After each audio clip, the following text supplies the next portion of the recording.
اعوذ باللہ من الشیطان اللعین الرجیم بسم اللہ الرحمن الرحیم الحمد للہ رب العالمین والصلاة والسلام علی سید الانبیاء والمرسلین وآلہ الطیبین الطاہرین المعصومین المنتجبین اما بعد فقد قال اللہ تعالی ہم فی کتابہم مبین بسم اللہ الرحمن الرحیم لقد خلقنا الانسان فی احسن تقویم۔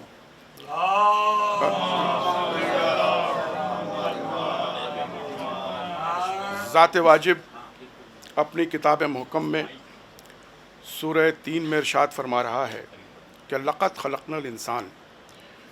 اس آیت جو شروع ہو رہی ہے لقد، دیکھیے میں عربی داں ہوں نہیں، میں بھی پڑھ کے ہی بولتا ہوں، تو لقد، ہاں عربی جاننے والے بہت سارے لوگ موجود ہیں، ہمارے مولوی حضرات بھی ہیں۔ لقد پاسٹ ٹینس ہوتا ہے، یعنی جو چیز ہو گئی اس کے بعد اعلان ہو رہا ہے، جو انگریزی میں جس کو ہیو ہیڈ بولتے ہیں، وہاں سے شروع ہوتا ہے کہ when I have created لقد خلقنا الانسان، یعنی انسان کو پہلے خلق کر لیا اس نے، اور خلق کرنے کے بعد اس نے ایک اعلان کیا، لقد خلقنا الانسان فی احسن تقویم۔ اب یہ انکوالیفائڈ ہے، جب اس نے انسان کو خلق کر لیا تب پروردگار عالم اعلان کر رہا ہے کہ یہ جو میں نے تخلیق کی ہے ساری مخلوق میں یہ احسن ہے۔ دیکھیں قرآن میں کہیں اشرف المخلوقات لفظ نہیں آیا ہے، احسن تقویم کی بنیاد پر ہی ہم انسان کو افضلیت کا تاج پہناتے ہیں۔ پروردگار عالم نے اسے بہترین نمونہ بنا کے پیش کیا ہے اور اسے احسن کہا، احسن تقویم اس کے سارے صفات میں، اور دوسری مخلوقات پر اس کو احسن قرار دیا۔ تو آپ سمجھ سکتے ہیں کہ جب خالق کسی چیز کو بناتا ہے، ایون دنیا میں بھی کوئی ایک کار بنانے والا سائنٹسٹ کار بناتا ہے اور اس کو اعلان کرتا ہے کہ صاحب اس میں یہ ہے اور اس میں یہ ہے، یہ ہے، تو کتنی اس کی توقعات وابستہ ہوتی ہیں اس سے۔ تو جب اللہ نے ایک اتنی بڑی بات کہہ دی کہ میں نے آج تک جتنی بھی مخلوقات پیدا کی، اب یہ جو انسان میں نے بنایا یہ سب سے افضل ہے، سب سے احسن ہے، تو اللہ کی کتنی توقعات ہوں گی اس انسان سے۔ لیکن ہوا کیا؟ پہلے ہی مقام پر جھٹکا پروردگار عالم کو، جس کو اس نے مسجود ملائک بنایا تھا، جس کو اس نے افضلیت کا تاج پہنایا تھا، اس سے اللہ نے ایک ہی بات تو کہی تھی کہ بھائی سب کچھ کرنا، ادھر نہ جانا، یہ نہ کھانا، ایک ہی بات کہی تھی۔ اب دیکھیے اللہ نے ایک کلیم کیا تھا احسن تقویم کہ یہ جو مخلوق ہے ہماری سب سے احسن ہے، اور پہلے ہی مقام پر وہ انسان ترک اولا کر دیتا ہے۔ اب آپ سمجھ سکتے ہیں کہ اللہ کی وہ ذات واحد ہے، ذات اقدس ہے، لیکن بہرحال اس نے ایک کلیم تو کیا تھا نا، اور پہلا ہی بندہ جو اس نے پیدا کیا وہ ترک اولا کر گیا۔ تو اللہ کا تو ایک پیرامیٹر ہے نا، تو اللہ کی جھنجھلاہٹ تھی کہ جیسے ہی ترک اولا ہوا، اب رحمت اس کے یہیں سے چلتی،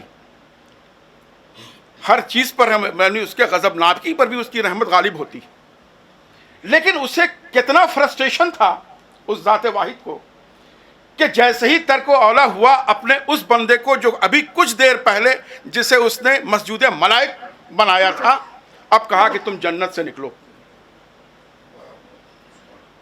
ہوا کہ یہ کپڑا، کہا کہ نہیں، کپڑا بھی نہیں، جنت کی چیز جنت میں ہی رہے گی،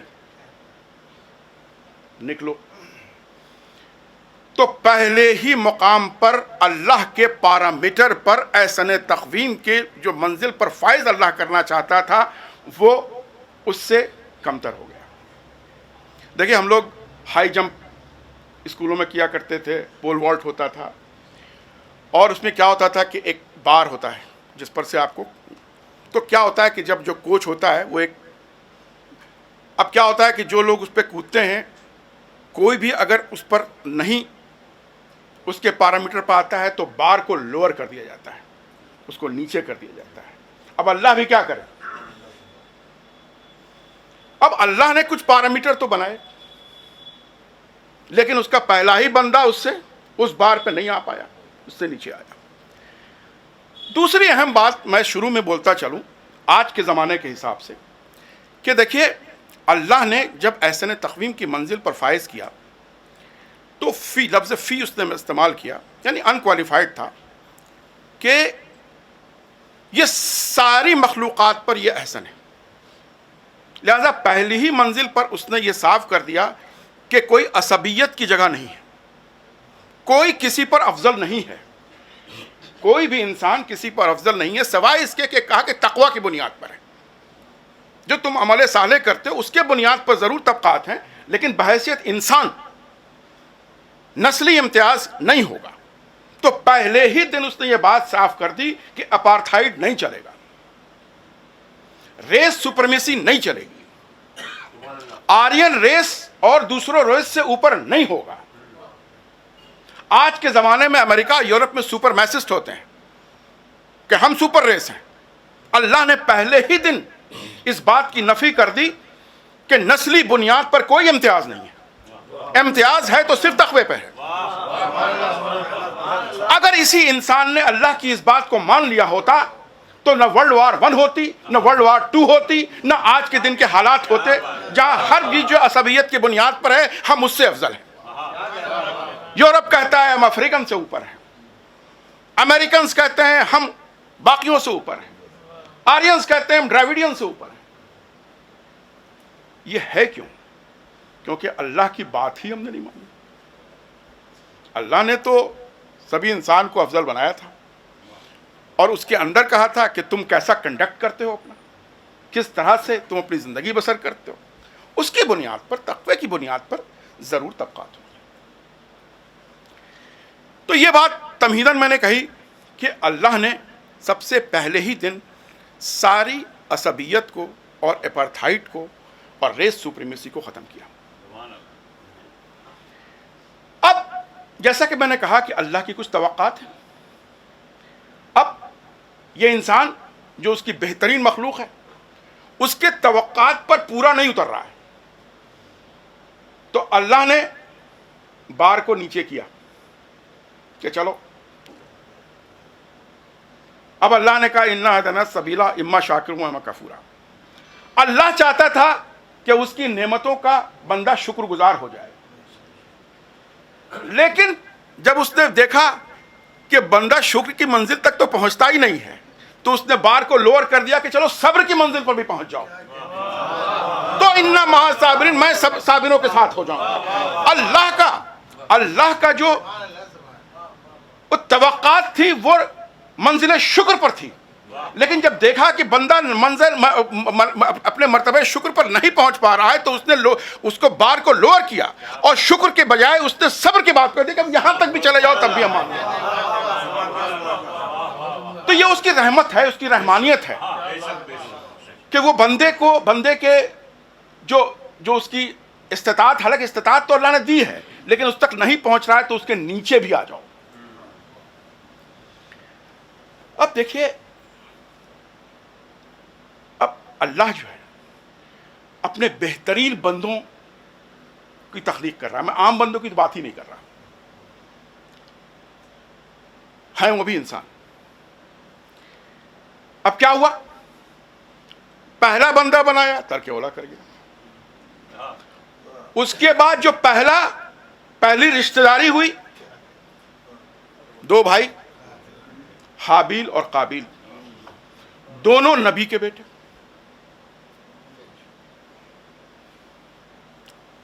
اللہ چاہتا تھا کہ بھائی بھائی کی طرح رہیں, اخوت ہو, پیار محبت ہو, رشتہ داری ہو.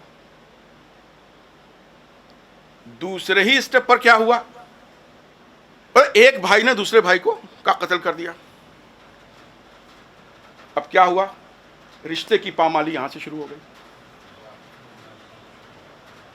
اللہ چاہتا تھا کہ رشتہ استوار ہو, نبی کے بیٹے ہیں, اللہ نے خلیفہ بنا کے بھیجا ہے دنیا میں. بات پھر آگے بڑھتی ہے. جناب نوح، اب باپ بیٹے کا دیکھیے کس طرح سے رشتے کی پامالی ہو رہی ہے. طوفان ہے، بیٹا بھی جانتا ہے کہ نبی ہے، بیوی بھی جانتی ہے کہ نبی ہے، بلا رہے ہیں. عدل الحکمی ہو رہی ہے. کس کی؟ بیٹا باپ کی عدل الحکمی کر رہے ہیں. نبی ہے، نبی کی اولاد. اب کس کس طرح سے اللہ کی توقعات پر یہ انسان پورا نہیں اتر رہا ہے. اب اللہ کرے کیا؟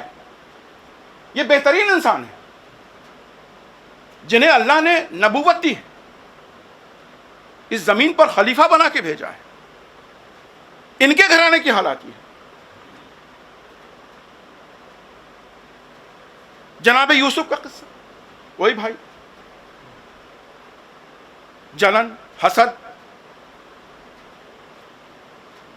بھائی نے بھائی کو کنویں میں ڈال دیا.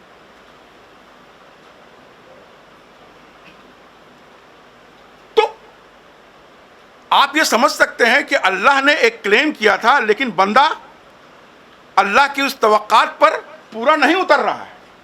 اب اللہ کرے کیا؟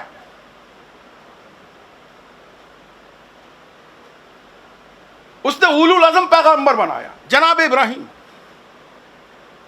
ہوتا ہے کہ کم سے کم یہ بندہ جو ہے یہ یقین کی منزل پر تو پہنچے.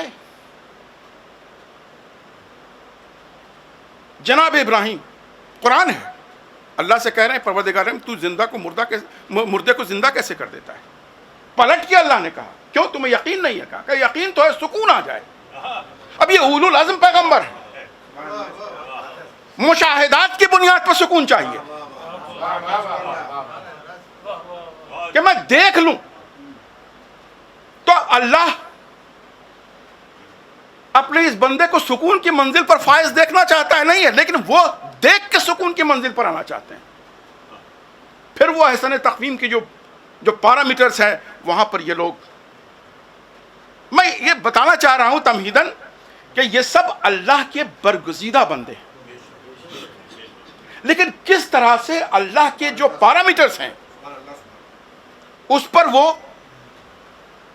اللہ کے مطابق، اللہ چاہتا تھا کہ میں نے ایک بات کہی، میں نے تم سے قربانی مانگی، انکوالیفائڈ قربانی دینا چاہیے تھا. لیکن وہی ہے کہ اللہ بار کو نیچے کر دیتا ہے. اللہ چاہتا تو یہ تھا کہ میں نے کہہ دیا کہ تم اپنے بیٹے کی قربانی دے دو تو بلا تامل دے دیتے. اب ہوا کیا؟ دے تو رہے ہیں. اب اللہ چاہتا یہ تھا کہ رومال نظروں پہ نہ رہے، نہ بیٹے کے نہ باپ پہ. جو قربانی دے رہا ہے قربانی دے رہا ہے. جب اللہ نے مانگ لیا اسی کی ہے، جان دی ہوئی اسی کی ہے. حق تو یہ ہے کہ حق ادا نہ ہوا. اللہ نے مانگ لیا اور اپنے اس عظیم المرتبت بندے سے مانگ رہا ہے. جس کی قربانی دی جا رہی ہے وہ بھی نبی، جو دے رہا ہے وہ بھی نبی.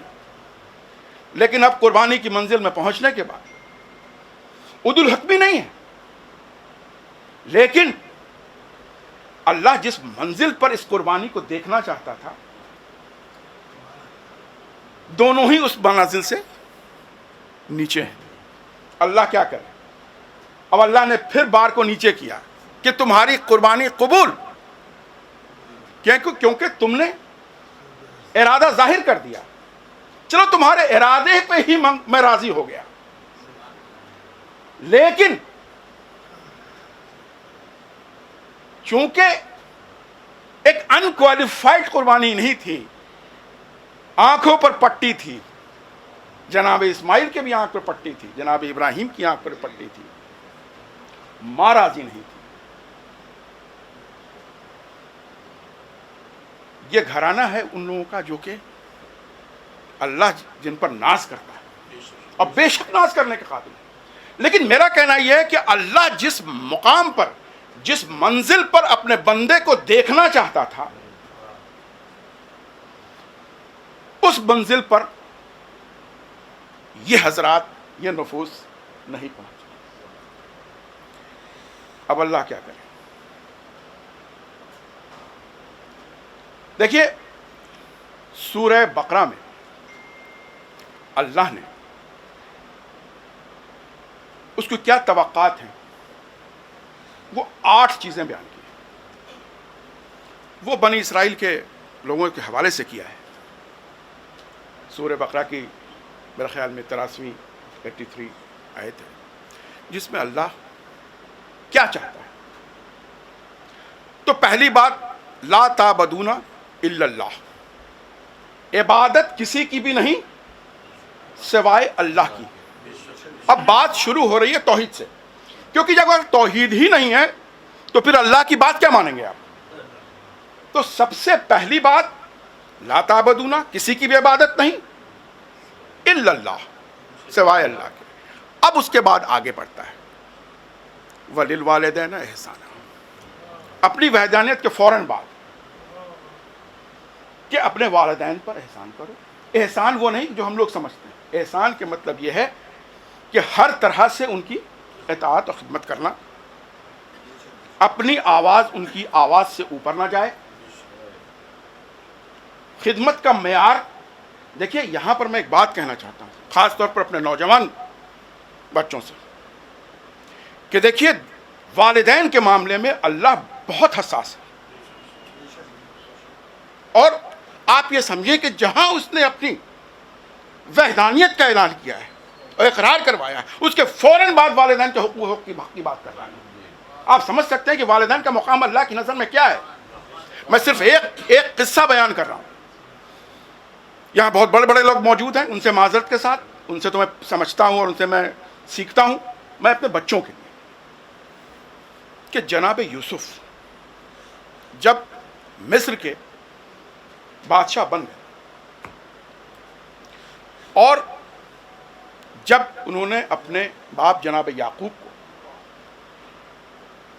کہلوایا کہ یوسف مصر کے بادشاہ بن گئے. میں اس لیے کہہ رہا ہوں کہ اللہ والدین کے حقوق کے معاملے میں بڑا حساس ہے. ہو سکتا ہے کہ والدین کو اپنے بیٹے کی کوئی بات ناگوار نہ گزری ہو، لیکن اگر اللہ کو ناگوار گزر جائے تو کیا ہوگا؟ یہ کسی بھی کے لیے بھی نہیں ہے، یہ صرف والدین کے لیے ہی ہے کہ بعض کے لیے کہ مجھے ناگوار گزرے تو میں، لیکن والدین کے معاملے میں یہ کہ اگر والدین کو ناگوار نہ بھی گزری ہو تو اللہ اس معاملے میں اتنا حساس ہے کہ وہ کیا کرے گا. میں بتا رہا ہوں. اب جناب یعقوب ملنے آ رہے ہیں جناب یوسف سے. یہ بھی پیغمبر وہ بھی پیغمبر. اب نزدیک آئے جناب یوسف، وہ نیوز لے رہے ہیں کہاں پہنچے.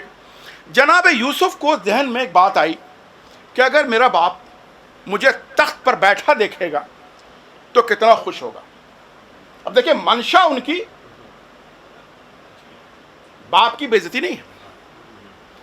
ان کے ذہن میں یہ ہے کہ اگر میرا باپ آئے گا اور دیکھے گا کہ بیٹا تخت نشین ہے تو بہت خوش ہوگا. وہ ہوا کیا کہ وہ بیٹھے رہے جب جناب یعقوب آئے اور وہ اٹھے نہیں. نہ یہ بات جناب یعقوب کو ناگوار گزری، کہیں تاریخ میں نہیں ہے کہ یعقوب کو یہ بات ناگوار گزری ہو، نہ یوسف کو ناگوار گزری، کیونکہ ان کے ذہن میں اپنے باپ کی بے عزتی نہیں تھی بلکہ اپنے باپ کی خوشنودی تھی کہ وہ دیکھ کے خوش ہوں گے. لیکن باپ کے معاملے میں اللہ کتنا حساس ہے یہ دیکھیں آپ. اللہ کو یہ بات پسند نہیں آئی. اب کیا ہوا؟ اب یہ ہوا کہ اللہ کو جب ناگوار گزری جبرائیل نازل ہوئے اور اللہ کی ناپسندیدگی جناب یوسف کو ظاہر کر دی. جناب یوسف نے اپنا مقدمہ لڑا بھی ہوگا، کہا بھی ہوگا لیکن اللہ اتنا حساس ہے کہ ان کے سارے دعووں کو رد کر دیا گیا. اور کیا ہوا؟ یہاں مولانا موجود ہیں. اللہ نے کہا یوسف تمہارے نسل سے نبوت چھین لی گئی.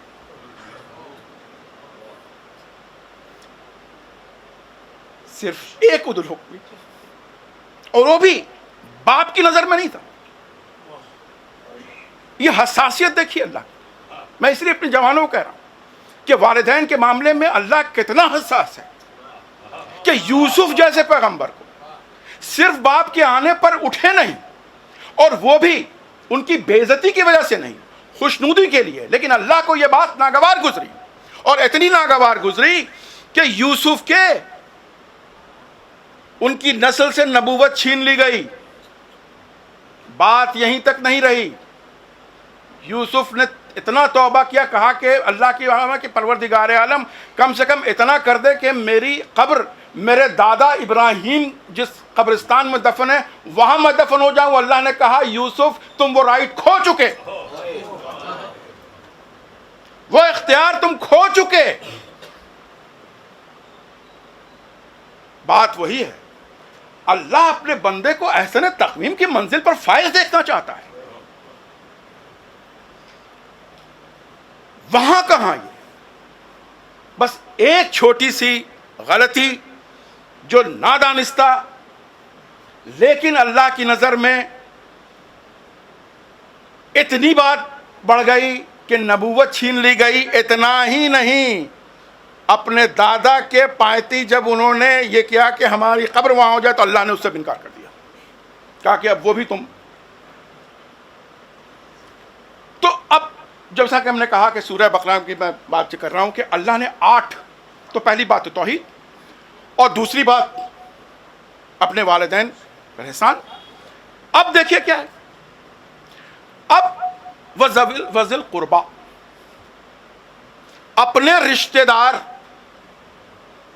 اور قربا صرف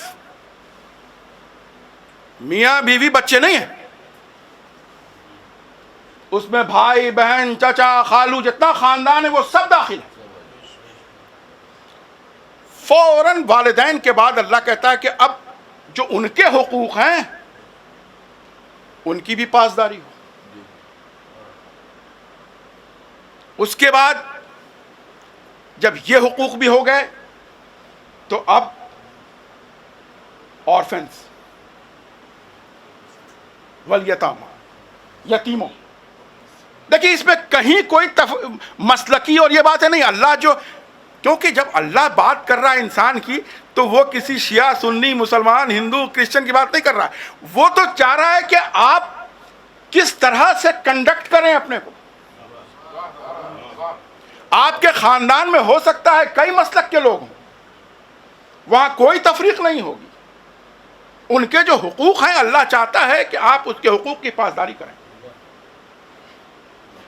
جب یتیموں کی بات آئی تو کوئی بھی یتیم ہو، کسی مذہب سے تعلق رکھتا ہو، بس اتنا ہی کافی ہے کہ وہ انسان ہے. بات انسان کی ہو رہی ہے. اس کے بعد 5واں والمساکین، مسکین جو مفلوق الحال ہے، کوئی بھی ہو،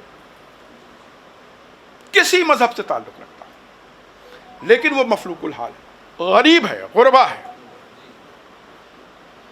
اللہ اسی قرآن میں کہتا ہے کہ میں نے تمہارے قوت استبداد کی بنا پر، قوت تحصیل کی بنیاد پر میں نے کسی کو کسی پر رزق پہ فوقیت دی ہے. لیکن وہیں پہ کہتا ہے قرآن میں کہ لیکن چاہتا میں یہ ہوں کہ اگر قوت تحصیل کی بنیاد پر تم کو رزق زیادہ دے دیا ہے تو تم فاضل رزق کو ان تک پہنچا دو جن کو میں نے کم دیا ہے.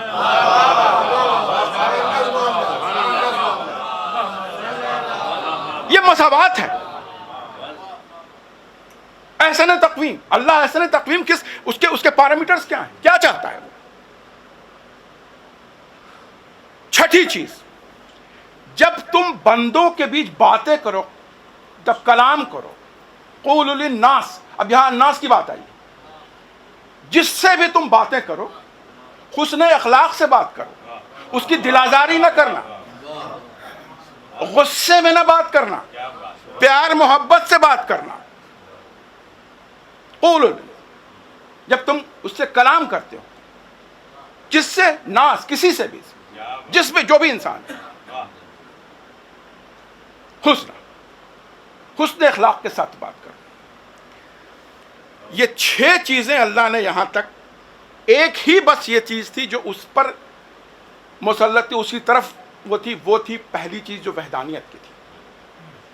باقی 5 چیزیں اللہ جو پیرامیٹر بیان کر رہا ہے احسن تقویم کے فائز ہونے کے لیے، وہ سب بلا تفریق مذہب و ملت، سبوں کے حقوق آپ جب دے دیں گے، جب حقوق پر آپ کامل اتریں گے، جب یہ سب کر لیا، تب کہتا ہے اقیموا الصلاۃ. اب تم جب نماز پڑھو گے تو وہ قابل قبول ہے. یعنی تم نماز پڑھ رہے ہو لیکن یہ پچھلی 5 اور 6 چیزوں پر عمل نہیں کر رہے ہو، تو اقیموا الصلاۃ کا اللہ کے نزدیک کوئی قیمت نہیں.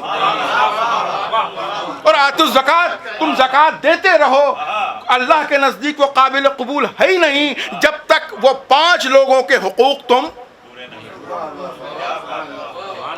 اب آج اس مجمع کو میں یہی کہنا چاہتا ہوں کہ آج اس مجمع ہر آدمی اپنا محاسبہ کر لے، حساب کر لے کہ اللہ نے یہ 8 چیزیں، توحید، میں پھر سے بتا رہا ہوں، والدین کے حقوق، اپنے قرابت داروں کے حقوق، یتیموں کے حقوق، مسکینوں کے حقوق، آپ کے ہمسایوں کے حقوق جب آپ ان سے بات کرتے ہیں، حسن اخلاق، اقیموا الصلاۃ، نماز، اور 8ویں زکات.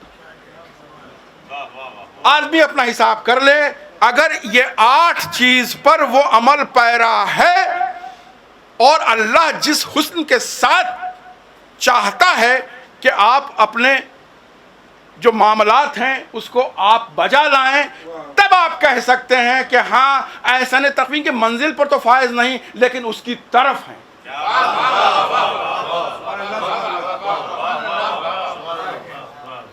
اب جیسا میں نے کہا کہ اب اللہ کرے کیا، اس نے ہم نے آپ کو شروعاتی میں بتائی جو عظیم المرتبت ہستیاں، وہ سب اللہ کے پیرامیٹر پہ نہیں ہوتے. بھائی جناب ابراہیم آگ میں پھینکے جا رہے ہیں، جبریل آتے ہیں، کہتے ہیں اللہ نے بھیجا ہے، آپ کو مدد چاہیے. انہوں نے کیا کہا؟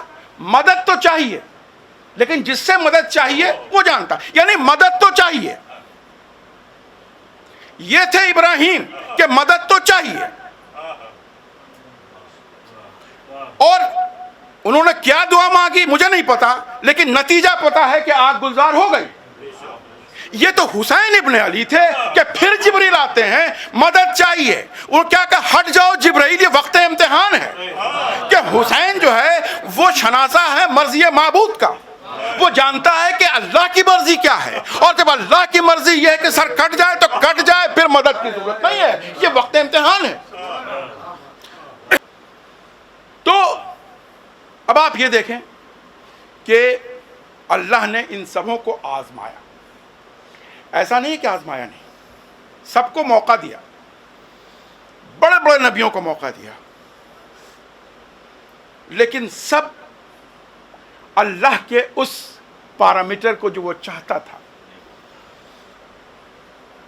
جناب یعقوب کو آ کے ملک الموت نے کہہ دیا کہ آپ کے بیٹے کی میں نے روح قبض نہیں کی ہے. مولانا موجود ہے، تائید کریں گے. تو ان کو بتا دیا کہ آپ کے بیٹے کی روح قبض نہیں ہوئی ہے، پھر بھی رو رہے ہیں، سکون نہیں. اب اللہ کیا کرے؟ اس میں اسے تو ایک مطمئن نفس کی ضرورت ہے.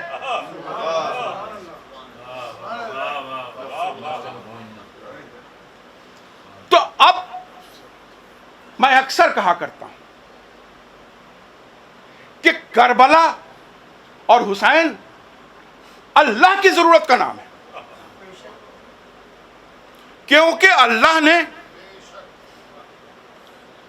دیکھیے جو میں نے آیہ کریمہ پڑھی، لقد خلق الانسان فی احسن تقویم، اسی زمین کی ایک آیت ہے سورہ بلد میں، لقد خلقنا الانسان فی کبد،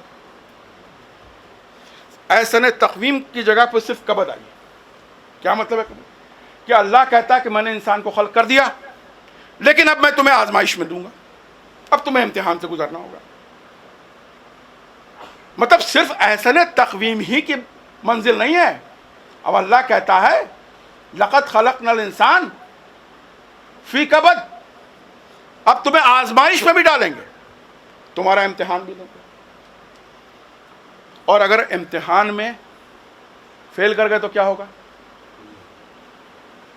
ثم رددناہ اسفل سافلین، اگر میرے پیرامیٹر پر نہیں اترے تو میں تم کو خلقت کے سب سے پست جگہ پہنچا دوں گا. تو اتنا ہی نہیں تھا کہ احسن تقویم تو ہے، لیکن اس کو امتحان سے گزرنا ہوگا. امتحان سے گزارنے کی کوشش اللہ نے کی، ٹھیک ہے، ہوتا ہے پاس مارک 50%، ڈسٹنکشن مارکس اب تو 90%، اللہ چاہتا تھا 100%، لیکن اسے اتنی بھی قبول تھی پاس مارک بھی، تبھی تو دنیا چل رہی ہے. تبھی تو اللہ نے کہا کہ کبھی بھی حق جو ہے وہ باطل کے آگے سرنگو نہیں ہوا.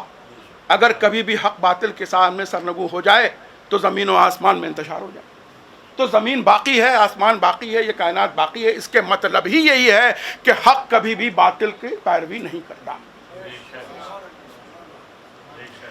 تو اب بات یہ تھی کہ اللہ کو کچھ نفوس چاہیے تھے جن کو دکھا کے اللہ کہتا کہ دیکھو میرے پیرامیٹر یہ ہیں، ہم ایسا چاہتے تھے. دیکھیے اگر کربلا میں معاذ اللہ حسین اگر ناکامیاب ہوتے، صرف حسین کی ناکامیابی نہیں تھی، یہ اللہ کی بھی ناکامیابی ہوتی. اس کا کلیم جو تھا احسن تقویم کی منزل پر فائز ہونا، اس کا کیا ہوتا؟ سارے بڑے بڑے پیغمبر جو ہیں وہ تو فیل کر گئے. Feel in that, not in that sense, feel کہ جو اللہ جس منزل پر چاہتا تھا اس پر نہیں تھے. تو اب کچھ نفوس تو چاہیے تھے جنہیں اللہ دکھا سکے کہ ہم کیسا احسن تقویم چاہتے تھے، کس منزل پر فائز. ہم نے یہ دیکھا. اب آپ موازنہ کیجئے واقعات کربلا کا اور اس کے پہلے کی ہسٹری کا. ہم نے پہلے دیکھا کہ جہاں رشتوں کی پامالی ہے، بیوی اور شوہر کا رشتہ پامال، بھائی بھائی کا رشتہ پامال، باپ بیٹے کا رشتہ پامال. اور یہ وہ لوگ نہیں تھے جو عام لوگ تھے. اب کوئی ایک جگہ تو ہو جہاں یہ رشتوں کی پیمائش ہو کہ اللہ رشتہ چاہتا کیسا ہے. اگر بھائی اور بہن کے بیچ کا رشتہ ہے تو کیسا ہو، بھائی اور بھائی کے بیچ کا رشتہ ہو تو کیسا ہو، بھائی اور اسٹیپ بردر کے بیچ کا رشتہ ہو تو کیسا ہو، چچا اور بھتیجی کے بیچ کا رشتہ ہو تو کیسا ہو، ماموں اور بھانجے کے بیچ کا رشتہ ہو تو کیسا ہو، غلام اور آقا کے بیچ کا رشتہ ہو تو کیسا ہو. تو کوئی تو ایک جگہ چاہیے تھی، اور کربلا اللہ نے سجا دی کہ اگر تمہیں وحدانیت دیکھنا ہے تو آ جاؤ کربلا میں، جہاں تیروں کے چھاؤں میں بھی سجدے ہو رہے ہیں، تلواروں کے بیچ میں بھی سجدے کیے جا رہے ہیں. کن کن حالات میں اللہ کا سجدہ ادا کیا گیا ہے. دیکھیے یہ 5 وقتہ نماز تو اور کی بات ہے. دیکھیے میں بیچ بیچ میں وہ آ جائیں گے مصائب کے بھی. دیکھیے 5 وقت تو نماز ہے ہی ہے. امام حسین جب جناب زینب کو تلقین کر رہے ہیں تو کیا کہہ رہے ہیں کہ نماز شب میں مجھے یاد رکھنا. یعنی بتا رہے ہیں کہ 5 وقتی نماز تو ہے ہی ہے، لیکن یہ گھرانہ وہ ہے جو ایسے حالات میں جب گھر لٹ چکا ہے، خیمے جل چکے ہیں، سب بے پردہ ہیں، پھر بھی اللہ کی عبادت میں ہمارے یہاں کمی نہیں ہوتی. ہم شب میں بھی اور نماز شب ادا کرتے ہیں. یہ حسین، یہ بات دیکھیے، حسین کی باتیں ایسی نہیں ہوتی. حسین دکھانا چاہتے ہیں کہ اگر عبادت دیکھنا ہے تو آ جاؤ. کربلا کے میدان میں اللہ کا پہلا پارامیٹر تو یہی تھا نا کہ عبادت کسی کے نہیں سوائے اللہ کی. اب عبادت کس منزل پر ہے؟ یہ کربلا. اس کے بعد جو رشتہ داری ہے، جیسا کہ میں نے کہا کہ سارے رشتے جو اس کے پہلے جو بڑی بڑی ہستیاں تھیں وہ رشتے پامال ہو چکے تھے. اب کوئی جگہ تو ہو جہاں اللہ دکھا سکے دیکھو میں ایسا رشتہ چاہتا تھا.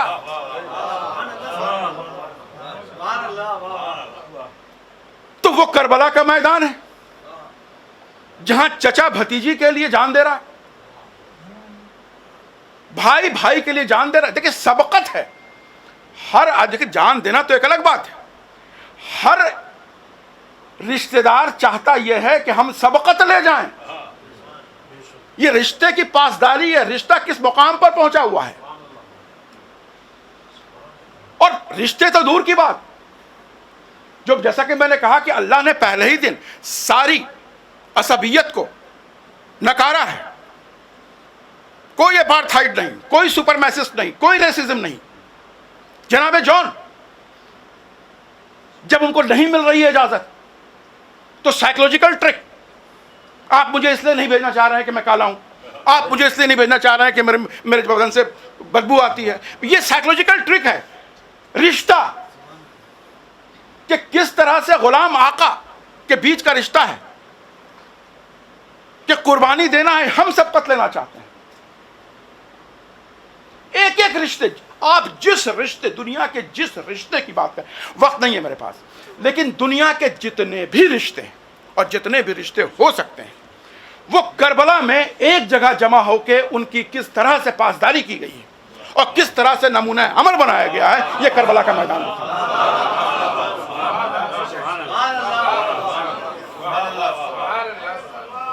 دیکھیے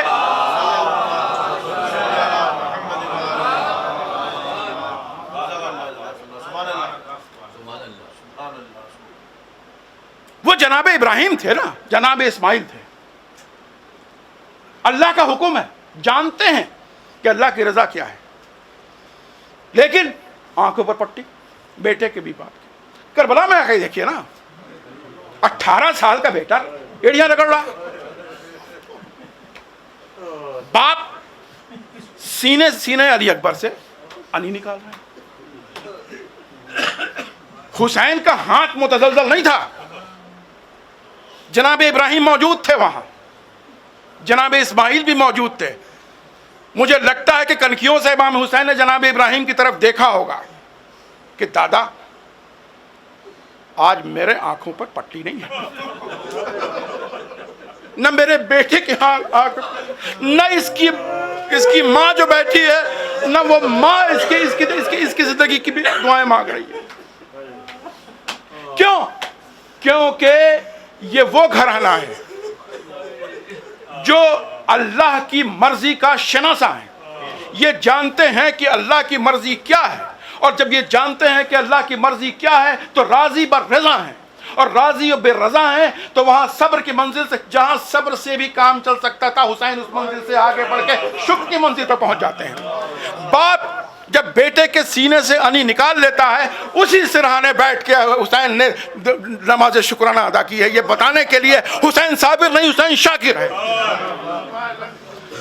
اللہ نے دوسرے کے لیے وہ بار نیچے ضرور کیا تھا، شکر سے نیچے صبر کی منزل پر، لیکن حسین نے اس بار کو پھر اوپر کیا اور صبر کے صبر کی منزل سے اٹھا کے شکر کی منزل پر لے گیا. اب دیکھیے چونکہ یہ پیام زینب کے عنوان سے. دیکھیے میں اکثر کہتا ہوں کہ مباہلے میں جو محور عصمت تھی وہ جناب فاطمہ زہرا، وہ محور سبھی ان کے طرف چاروں طرف. اسی طرح سے کربلا کے میدان میں جو قائدانہ صلاحیت کا جو محور، وہ محور جناب زینب ہے. جناب زینب کے اتنے رول کربلا میں ہیں کہ آپ دیکھیں عصر عاشور تک تو حسین ہے، بلکہ میں پہلے زینب کو قائدانہ بیٹن یہ تو شب عاشور ہی حسین نے دے دی تھی. جب حمید ابن مسلم لکھتا ہے کہ رات کچھ بڑھی تو میں نے دیکھا کہ جناب زینب کے خیمے میں حسین جا رہے ہیں. میں نے سوچا اتنی رات میں حسین زینب کیوں کیا جا رہا ہے؟ تو میں پیچھے چلا، پھر دیکھا کہ حسین اندر چلے گئے. مجھے نہیں پتا کہ بھائی اور بہن کے بیچ میں کیا بات ہوئی، لیکن جب باتیں ہو گئیں اور جب امام حسین اور جناب زینب اس خیمے سے باہر نکلے تو میں سمجھ گیا کہ کیا بات ہوئی ہوگی. ابھی تک ہوتا یہ تھا کہ حسین آگے آگے چلتے تھے، زینب پیچھے پیچھے چلتی تھی. اب ترتیب بدل گئی، اب زینب آگے آگے تھی، حسین پیچھے پیچھے تھے. یعنی حسین نے وہ قائدانہ صلاحیت، قائدانہ بیٹن، وہ انہوں نے ہینڈ اوور کر دیا جناب زینب کو شب عاشور. دیکھیے یہ کوئی معمولی بات نہیں تھی، وقت کا امام ہے. اور جناب زینب کی قائدانہ صلاحیت آپ دیکھیں،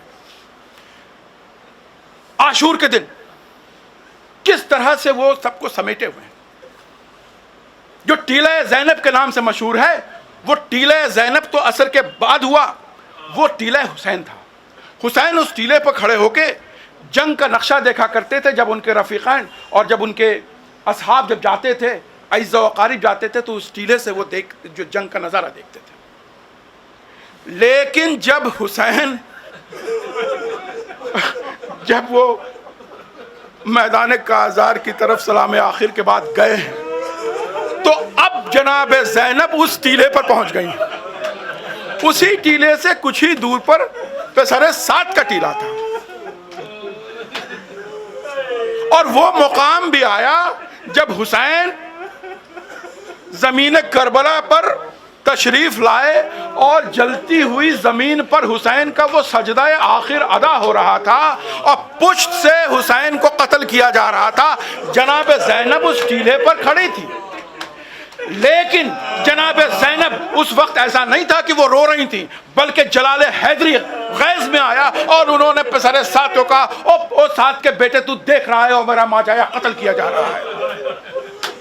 عجب نہیں تھا کہ جناب زینب یہاں سے اٹھ کے اس ٹیلے سے اتر کے مقتل کی طرف آ جائیں اور حسین کا دفاع کریں.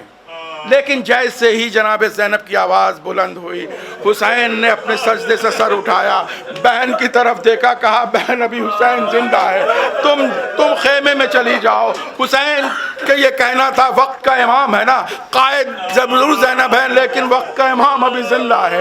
وہ اپنے خیمے میں واپس آئیں اور اسی صاحب کو سب پتا ہے کچھ ہی دیر میں زمین کربلا ہلنے لگی، سیاہ آندیاں چلیں، اور اس کے بعد جو مقدرات عصمت کے خیمے تھے آگ لگ گئی. آگ لگانے کے بعد بے پردگی ہوئی اور یہ تمام عورتیں سب بے برہنہ ہو گئیں، سب کے سروں پر چادریں نہیں، اور شب عاشور آئی. اب دیکھیں میں جناب کیونکہ پیام زینب کا ہے، میں 5 منٹ جناب زینب پر ضرور لینا چاہتا ہوں، جو ان کی ایک قائدانہ صلاحیت ہے. دیکھیے جناب زینب، ہم بعض دفعہ اپنے ایموشن میں بیٹھے، جناب زینب کہیں نہیں روئی ہیں. جناب زینب صرف ایک بار روئی ہیں جب رہائی مل رہی تھی، اور کہا تھا کہ ہم نے ابھی تک اپنے وارثوں کو رویا نہیں ہے. جناب زینب کہیں نہیں، کیونکہ قائد کبھی روتا نہیں. وقت اثر اب وہ حسین بنی تھی ٹیلے پہ. شب عاشور ایک ٹوٹا ہوا نیزہ لے کے اب عباس کا کردار پہ جناب زینب آ گئے، تلایا پھر رہی. تو زینب کے کئی رول ہیں. کہیں وہ حسین نظر آئیں، شام غریبہ کے پرہول منظر میں جناب حضرت عباس کے رول میں نظر آئیں، اور کبھی غیظ حیدری میں جب دیکھا کہ ایک سوار آ رہا ہے اور وہ رک نہیں رہا ہے، لجام فرس پر ہاتھ ڈال دیا غصے کے عالم میں. میں علی کی بیٹی کہہ رہی ہے کہ تو رک جا، تو رکتا نہیں ہے، تو نے مجھے کیا مجبور سمجھ رکھا ہے؟ حیدر ایک کرار کی بیٹی ہوں، تو مجھے مجبور نہ سمجھ. یہ غیظ حیدری تھا جو جناب زینب اس رات میں انجام دے رہی ہیں. وہاں پر وہ حیدری وصف. اور جب آپ کو پتہ ہی ہے، جب وہ نقاب الٹا سوار نے دیکھا علی تھے، ابا بیٹی کا ایک ملن ہے، اور اس حالات میں جناب زینب بیان کر رہی ہیں اور مولا کائنات ان کو تسلی دے رہے ہیں، بیٹی ابھی تو کچھ نہیں ہے، ابھی تو کل تجھے اور اس سے کٹھن امتحان سے گزرنا ہے، ابھی تو کوفہ و شام کی منزل ہے. اور اگلے دن کیا ہوا؟ اگلے دن یہ مخدرات عصمت کا قافلہ جب چلنے لگا، اب آپ دیکھیں کہ کس طرح سے ظلم ہے کہ پسر سعد نے اور شرم نے کہا کہ اب یہ جو ناکہ جائے گا یہ اس طرف سے جائے گا جہاں لاشیں پڑے ہیں، جہاں لاشیں پڑے ہیں ان کے وارثوں کے، ادھر سے لے جایا جائے گا.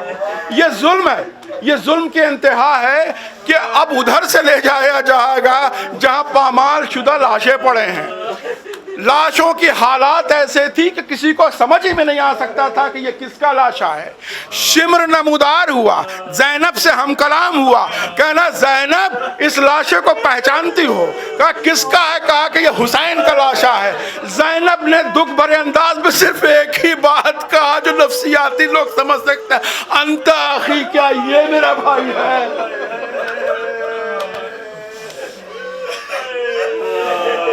بہرحال زینب اب اپنی قادیانہ صلاحیت کے ساتھ آگے بڑھ رہی ہیں، اور جب وہ کوفہ پہنچتی ہیں، اور کوفہ کے دربار میں جناب زینب کا خطبہ ہے، جو اصحاب رسول تھے نابینا تھے، کہنے لگے علی آ گئے کیا؟ کہا کیا ہوا؟ کہا کہ علی خطاب کر رہے ہیں. اب زینب کا لہجہ علی کا لہجہ ہے، علی کے لہجے میں وہ ہم کلام ہے، اور جس طرح سے جناب فاطمہ زہرا نے کسی دربار میں خطاب کیا تھا، اسی طرح سے جناب زینب نے کوفے کے دربار میں ہلا کے رکھ دیا. زینب کوئی کمزور نہیں تھی، زینب کوئی مجبور نہیں تھی، زینب قائد تھی. اس قافلے کی قافلہ سالار زینب تھی. اور زینب کے ولولے میں اتنی شدت تھی کہ فوراً اس نے کہا کہ اب ان کو آگے بڑھا دیا جائے، اور پھر یہ قافلہ شام کی طرف چلا. آپ کو پتہ ہے شام کے دربار میں زینب نے کیا کیا، اور یہ ظلم چلتا رہا. میں جلدی آگے بڑھ رہا ہوں، جہاں کہ صرف میں جناب زینب کی قائدانہ صلاحیت کو میں بیان کرنا چاہتا ہوں. پھر وہ وقت بھی آیا جب ظلم ہار گیا، ظلم کی شدت ہار گئی، جتنی شدت ہو سکتی تھی وہ ہار گئی. لیکن پھر تو یہ لوگ وہ ہیں جو احسن تقویم کی منزل پر فائز ہے نا. احسن تقویم پر منزل پر فائز ہونے والا اس پر ظلم اسٹک نہیں کر سکتا، چاہے وہ ظلم جتنا ہی شدید کیوں نہ ہو. پھر ایک دن ظلم کو ہارنا تھا، ظلم ہارا، اور یزید نے جناب سید سجاد کو حکم دیا کہ اب تمہیں میں رہا کرتا ہوں، تم چاہے یہاں رہنا چاہو یہاں رہو، جہاں جانا چاہو جہاں چلے جاؤ. جناب زین العابدین نے کیا کہا؟ میں یہ فیصلہ نہیں کر سکتا، کہ وقت کا امام ہے، میں یہ فیصلہ نہیں کر سکتا. سب سے پہلے میں اپنی پھوپھی سے کے پاس جاؤں گا اور وہاں میں ان سے مشورہ کروں گا، تب میں بتاؤں گا. اب جناب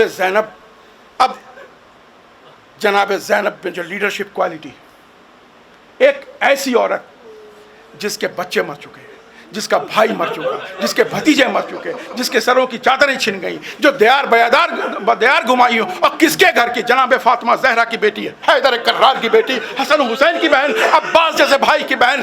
اتنے ظلم کے بعد بھی اس میں وہ زور یہ تھا، اس نے کہا کہ نہیں، انہوں نے کہا کہ نہیں، جا کے کہہ دو کہ ہم ایسے نہیں جائیں گے. اب یہیں پر کہ زینب آج تک روئی نہیں تھی، انہوں نے یہی تو کہا کہ بیٹا جا کے یزید سے کہہ دو کہ میں تو ابھی تک اپنے وارثین کو رو بھی نہیں سکی ہوں، لہٰذا ایک مکان خالی کیا جائے جہاں ہم بیٹھ کے اپنے عزیزوں کو رو تو سکیں۔ اور جناب یہ پہلی بار دیکھا گیا کہ جو قیدی ہے وہ کنڈیشن بتا رہا ہے۔ ہوتا یہ ہے کہ جو حاکم ہوتا ہے وہ کنڈیشن بتاتا ہے کہ آپ چھوڑے جائیں گے لیکن یہ کنڈیشن ہے۔ یہ پہلا قیدی تھا، اس نے کہا کہ نہیں ہم یہ کنڈیشن ہوگا تب میں رہائی چاہتی ہوں۔ اور اس کے بعد وہ مقام بھی آیا، آپ کو سب کو پتہ ہے، سنتے آ رہے ہیں کہ جب اس کے بعد جناب زینب نے کہا کہ بیٹا ان سے کہہ دو کہ یہ جو ہمارے لوٹے ہوئے سامان ہیں وہ واپس کیے جائیں۔ اب جناب زینب اپنے سارے گھر والوں کے ساتھ اس حجرے میں تشریف فرما ہے، سب کی چادریں ایک کے بعد ایک آ رہی ہیں اور سب اپنی اپنی چادریں لے رہے ہیں۔ بعد میں ایک ننھی سی چادر آئی، سب ایک دوسرے کو دیکھنے لگے، جناب زین العابدین اور جتنی عورتیں میں کوہرام بچا، لیکن جناب زینب کا بھی وہ قائد ہے، وہ اٹھی، انہوں نے اس چھوٹی سی چادر کو لیا اور قید خانے کی طرف گئی اور قید خانے پہ جا کے اس چادر کو جناب سکینہ کے قبر پہ ڈال دیا۔ بیٹا اب میں جا رہی ہوں اور میں کربلا ہوتی ہوئی جاؤں گی، کچھ کہنا ہو تو کہہ لو۔ اور یہ قافلہ کربلا پہنچا، جناب زینب نے زین العابدین سے کہا بیٹا میں سب سے پہلے عباس کی قبر پہ جاؤں گی، ابھی مجھے بتانا ہے کہ تیرے بعد تیری بہن پر کیا کیا ظلم ہو گئے۔ وہ دیار بے دیار پھرائی گئی، سروں پہ چادر رہی تھی، تازیانے کھاتی رہی، میں شکوہ کروں گی۔ لیکن جب جناب زین العابدین جناب زینب کو لے کے حضرت عباس کی قبر پر آئے، زینب نے کہا بیٹا یہ میرے بھائی کی قبر نہیں ہو سکتی، میرا بھائی تو بہت دراز کرتا، یہ تو کسی بچے کی قبر ہے۔ ارے زین العابدین پھوپھی سے لپٹ گئے، پھوپھی اماں میرے چچا کو اس طرح سے پامال کیا گیا، میرے چچا کا صرف ہاتھ ہی نہیں جسم کے ہر حصے کاٹ دیے گئے، اور جب میں انہیں یہاں جب دفن کرنے آیا تو میں صرف ایک گٹھری ملی اور میں نے اس گٹھری کو دفن کر دیا۔ یا جناب زینب نے اپنے آپ کو گرا دیا، بھیا میں شکوہ